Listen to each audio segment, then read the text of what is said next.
sa atin na mahilig magtanim ng halaman, mahilig mag-garden, ay yung mga halaman natin na unhealthy, manilaw-dilaw yung mga dahon, hindi sila mataba at hindi maganda yung pagkatubo nila. So, yan, lack yan sa vitamina na makukuha nila. At nagkukulang po tayo sa mga vitamina na dapat makukuha ng ating halaman. So, mayroon akong isi-share sa inyo na isang organic lang na solusyon na pwede natin itong gawin at pwede natin itong gawin anytime na magkaroon yung ating halaman na kompleto na vitamina and minerals na kailangan nila para makapag-produce sila ng mga bulaklak, makapag-produce sila ng bunga at magiging mataba at healthy ang ating mga halaman.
I-set aside muna natin ang ating rice water or hugas bigas. So, ito po yung ating unang gagawin, guys. So, kung mayroon kayong mga balat ng saging dyan, huwag niyo yung itapon, guys, kasi napakabisa po ito na pampataba ng ating mga halaman. Marami pong mga benipesyo na makukuha ang ating halaman dito.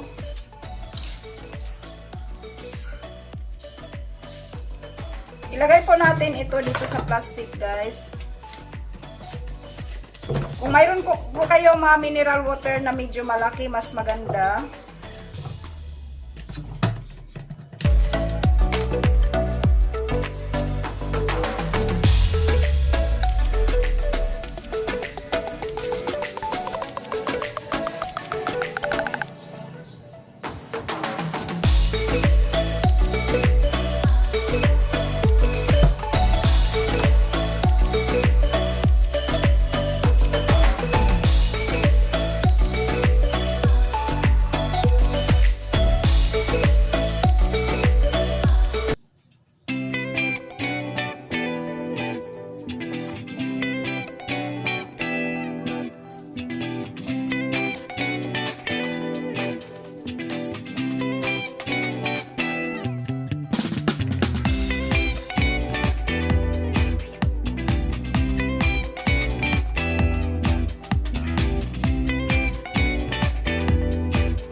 itabi lang siya sa gilid.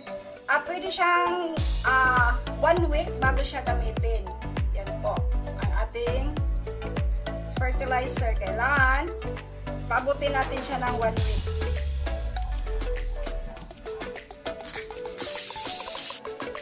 Ayan, mayroon ako dito 7 days na ito. So, yan, pwede na natin to siyang idilig.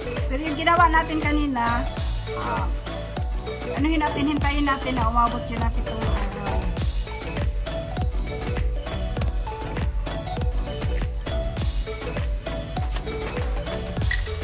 So, pwede to siyang gawing guys, pwede siyang pure kasi wala na problema ito dahil nga lang ito ng saging. So, yan, ganito po ang ginagawa ko sa aking mga tanim. So, pwede natin siyang direct na lang siya guys, direct to the dilig-dilig. Dito tayo. Napakaganda nito, napakaganda, promise guys.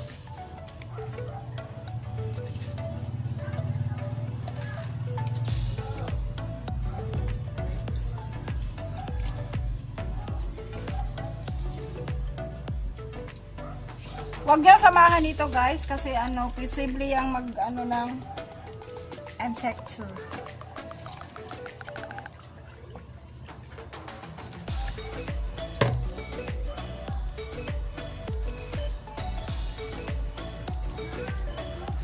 So ito po ang pinakamagandang fertilizer sa ating mga tanim. So kung hindi pa nyo nasubukan guys yung hugas bigas at banana peel, try ninyo, maganda siya. Basta lang 1 week before natin siya magamit na idilig natin.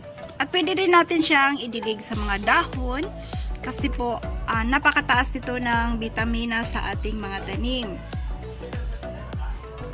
So, sana po ay mayroon kayong napupulot dito sa ating video ngayong hapong ito.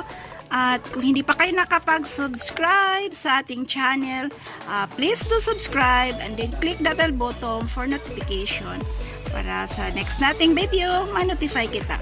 Maraming salamat everyone. God bless po. Bye-bye!